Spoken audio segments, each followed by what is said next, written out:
നിങ്ങളുടെ മനസ്സ് എന്ന് പറയുന്നത് ഒരു ജീനിയസ് ക്രിയേഷനാണ്. അറിവ് കൊടുക്കുന്തോറും കൂടുതൽ കൂടുതൽ പവർഫുള്ളായി വരുന്ന ഒരു സൂപ്പർ നാച്ചുറൽ യന്ത്രം. ഈ വീഡിയോയുടെ അവസാനം നിങ്ങൾക്ക് നിങ്ങളുടെ മനസ്സ് അല്ലെങ്കിൽ ചിന്തകൾ കൊണ്ട് എങ്ങനെ സാമ്രാജ്യങ്ങൾ പടുത്തുയർത്താം എന്നതിനുള്ള അറിവ് ലഭിക്കും. ചെറുതായി മുന്നേറാനല്ല ഈ വീഡിയോ നിങ്ങൾക്ക് പറഞ്ഞു തരാൻ പോകുന്നത്.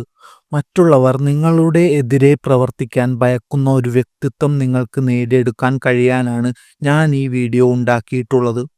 മറ്റുള്ളവരെക്കാൾ ഒരു സ്റ്റെപ്പല്ല 10 സ്റ്റെപ്പ് കൂടുതൽ കാര്യക്ഷമത നിങ്ങൾക്ക് സൃഷ്ടിച്ചെടുക്കാൻ കഴിയും. അതിന് നിങ്ങളുടെ ബുദ്ധിശക്തിയെപ്പറ്റി നിങ്ങൾക്ക് അറിയാത്ത ചില കാര്യങ്ങളുണ്ട്. അതാണ് ആദ്യമായി പറയാൻ പോകുന്നത്. ബുദ്ധിശക്തി എന്ന് പറയുന്നത് ഒരു ആയുധമാണ്. ഉപയോഗിക്കുന്തോറും മൂർച്ച കൂടി വരുന്ന റെയറായിട്ടുള്ള ഒരു വെപ്പൺ. യുദ്ധങ്ങൾ ജയിക്കുന്നതിൽ മനുഷ്യൻ നിർമ്മിച്ച ആയുധങ്ങളെക്കാൾ കൂടുതൽ ഉപയോഗിക്കേണ്ടത് ബുദ്ധിയാണ്. സ്ട്രോങ് ആയിട്ടുള്ള മനസ്സുകൾക്കാണ് യുദ്ധം ജയിക്കാനുള്ള കഴിവുള്ളത്. അല്ലാതെ നിങ്ങളുടെ ആയുധശേഖരം എത്ര ഉണ്ടായാലും കാര്യമില്ല. സാമ്രാജ്യങ്ങൾ പടുത്തുയർത്തുന്നതും നിങ്ങൾ എങ്ങനെ നല്ലൊരു സ്ട്രാറ്റജി ഉണ്ടാക്കുന്നു എന്നിലിരിക്കും. അതുകൊണ്ടാണ് ബുദ്ധിശക്തിക്ക് ഏറെ പ്രാധാന്യം കൊടുക്കുന്നത്. ബുദ്ധി എന്ന് പറയുന്നത് ആർക്കും ജന്മനാ കിട്ടുന്ന വരമൊന്നുമല്ല. പല അനുഭവങ്ങൾ ധൈര്യത്തോടെ നേരിട്ട് മൂർച്ച കൂട്ടിക്കൊണ്ടുവരേണ്ട ഒരു സ്കില്ലാണത്. വിജയം നേടിയവർ ഇതുപോലെ തന്നെയാണ്.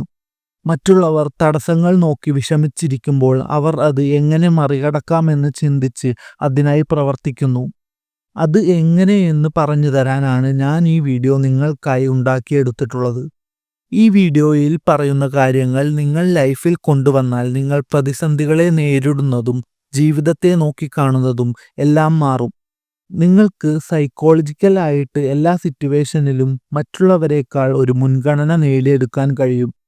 അതിനായി നിങ്ങൾ ആദ്യം മനസ്സിലാക്കേണ്ടത് കംഫേർട്ട് എന്ന നിങ്ങളുടെ ഏറ്റവും വലിയ ശത്രുവിനെ കുറിച്ചാണ്.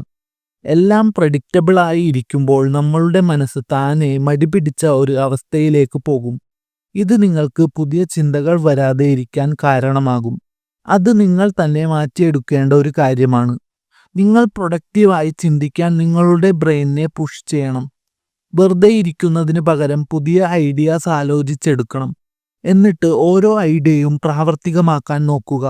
എന്നിട്ട് അതിൽ നിന്ന് ഏത് വർക്ക് ചെയ്യുമെന്ന് കണ്ടുപിടിക്കുക. ഒന്നും വർക്ക് ചെയ്തില്ലെങ്കിൽ വീണ്ടും ഐഡിയാസ് ആലോചിച്ചു കണ്ടെത്തി പ്രാവർത്തികമാക്കുക. ഇത് നിങ്ങളുടെ ബ്രെയിനിനെ ട്രിഗർ ചെയ്യും. ഒരു സർവൈവൽ മോഡിലേക്ക് ബ്രെയിൻ പ്രവർത്തിച്ചു തുടങ്ങും. ബ്രെയിനിൽ വരുന്ന ചിന്തകളെല്ലാം നിങ്ങൾക്ക് വിജയത്തിലെത്താനുള്ള മാർഗങ്ങളായി മാറും. ഇത് വർക്ക് ചെയ്യാൻ നിങ്ങൾ സക്സസ്ഫുൾ ആയ ഒരാളായിട്ട് നിങ്ങളുടെ ഐഡിയാസ് പങ്കുവെച്ച് ഒരു ഡിബേറ്റിലേക്ക് കൊണ്ടുപോകുക.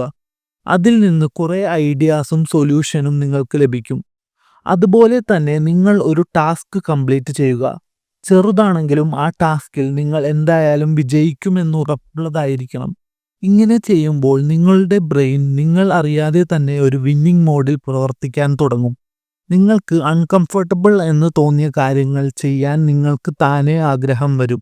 അങ്ങനെ അത് ചെയ്യുമ്പോൾ നിങ്ങളുടെ കോൺഫിഡൻസ് ബൂസ്റ്റ് ആവും.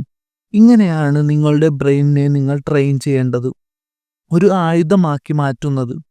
നിങ്ങൾ അറിയാതെ തന്നെ ഇപ്പോൾ നിങ്ങളുടെ ഉള്ളിൽ ഒരു കോൺഫിഡൻസ് കടന്നുകൂടിയിട്ടുണ്ട്. അതിൻ്റെ ഫയർ അടങ്ങുന്നതിന് മുമ്പ് നിങ്ങൾ ഈ കാര്യങ്ങൾ ജീവിതത്തിൽ അപ്ലൈ ചെയ്ത് പ്രവർത്തിച്ചു തുടങ്ങുക.